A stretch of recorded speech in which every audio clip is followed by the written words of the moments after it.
Hi everyone, Trippin Switches here with a Revit video on how to open the sample project. Really handy if you're trying to just do a bit of trading or mess around or just figure something out. The sample project is pretty interesting. I used it a lot when I was learning, and it's just really handy to set your filters and have a kind of a template there for you to follow.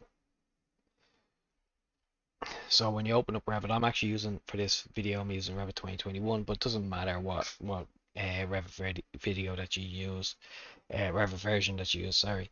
They're all, it's the same process. So you would think that you'd go here to open, but it's actually not there, and you think, new, it's not here either. You actually have to go to here, which is really weird, and then file open and down to sample files.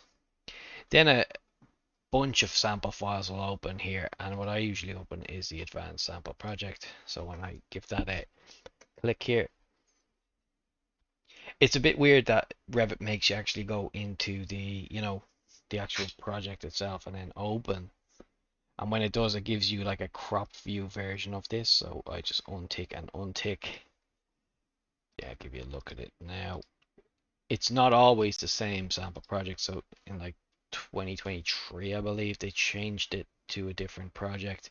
But this will give you your look at it here. You can obviously you can turn on and turn off whatever that you want to. You can export, but it gives you a little look at what you like, what you should have. So if you turn off, let's just say I'm more sorry, I should have turned off everything but electrical. I'm more into the electrical kind of discipline, but it gives you a little look at your cable ladders. Uh, and if you turn back on, it gives you your floor plans. So you've got like your HVAC. So it gives you a look at what a building should look like. Some sample sections as well, which is pretty handy. We want to go to fine so we can see everything. Um, Lighting. We've got some lighting floor plans. Let's say level 1. We have here. So it's pretty handy. It's really it's really just for you messing around and figuring out how to place things in the ceiling, or coordinate cable tray or whatever.